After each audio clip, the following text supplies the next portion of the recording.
एक दिन एक बुजुर्ग डाकिया ने एक घर के दरवाजे पर दस्तक देते हुए कहा, चिट्ठी लीजिए। आवाज सुनते ही तुरंत अंदर से एक लड़की की आवाज गूंजी, अभी आ रही हूँ, ठहरो। लेकिन लगभग 5 मिनट तक जब कोई नहीं आया, तब डाकिया ने फिर कहा, अरे भाई, कोई है क्या? अपनी चिट्ठी ले लो, मुझे और भी बहुत जगह जाना है, मैं ज्यादा देर इंतजार नहीं कर सकता।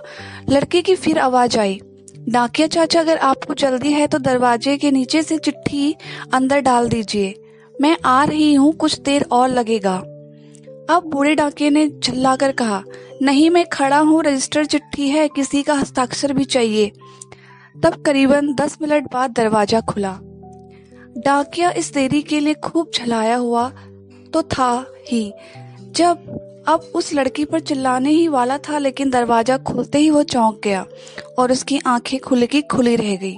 उसका सारा गुस्सा पल भर में फुर्र हो गया। उसके सामने एक नन्ही सी अपाहिज कन्या, जिसके एक पैर नहीं थे, वो खड़ी थी। लड़की ने बेहद मासूमियत से डाकिये की तरफ अपना हाथ बढ़ाया और कहा, दो मेरी चिट्ठी।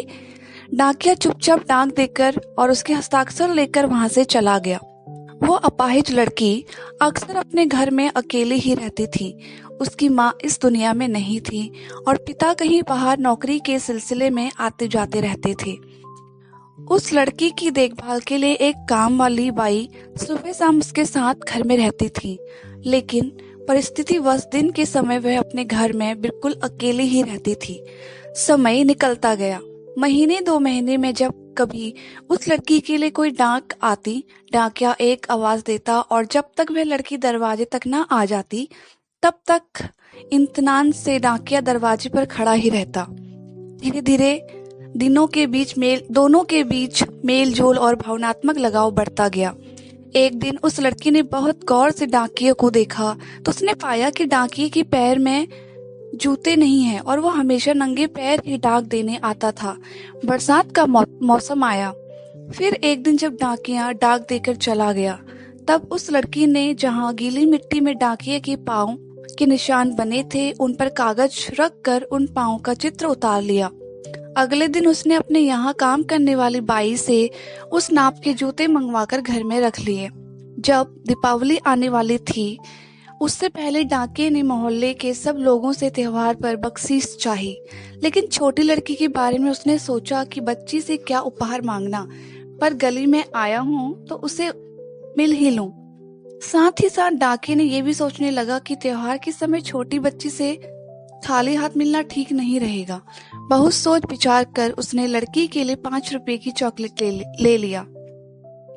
उसके बाद उसने लड़की के घर का दरवाजा खटखटाया। अंदर से आवाज आई, कौन? मैं हूँ गुड़िया, तुम्हारा डाकिया चाचा, उत्तर मिला। लड़की ने आकर दरवाजा खोला तो बूढ़े डाकिये ने उससे चॉकलेट थमा दी और कहा, ले बेटी, अपना गरीब चाचा की तरफ से। लड़की बहुत खुश हो गई और उसने कुछ देर डाकिये को वहीं इंतजार करने के लिए कहा। उसके बाद उसने अपने घर के एक कमरे में से एक बड़ा सा डब्बा लाया और उस डाकिये के हाथ में देते हुए कहा, चाचा, मेरी तरफ से दीपावली पर आपको यही भेंट है। डब्बा देखकर डाकिया बहुत आश्चर्य में पड़ गया। उसे समझ नहीं आ रहा था कि वह क्या कहे। कुछ देर सोचकर उसने कहा, तुम तो मेरे लिए बेटी के समान हो, तुमसे कोई उपहार कैसे ले लूं बिटिया रानी। लड़की ने उससे आग्रह किया कि चाचा, मेरे इस गिफ्ट के लिए मना मत करना, नहीं तो मैं उदास हो जाऊंगी। ठीक है, कहते हुए बूढ़े डाकिये ने पैकेट ले लिया और बड़े प्रेम से लड़की के सर पर अपना हाथ फेरा, मानो उसको आशीर्वाद दे रहा हो। बालिका ने कहा, चाचा, इस पैकेट को अपने घर ले जाकर खोलना।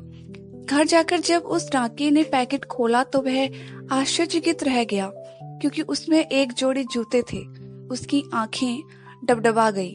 डाकिये को यकीन नहीं हो रहा था कि एक छोटी सी लड़की उसके लिए इतना फिक्रमंद हो सकती है। अगले दिन डाकिया अपने डाकघर पहुंचा और उसने पोस्ट मास्टर से फरियाद की कि उसका तबादला फौरन दूसरे इलाके में कर दिया जाए। पोस्ट मास्टर ने जब इसका कारण पूछा तो डाकिये ने वे जूते टेबल पे रखते हुए सारी कहानी सुनाई और भीगी आंखें और रौंदे गले से कहा, सर, आज के बाद मैं उस गली में नहीं जा सकूंगा।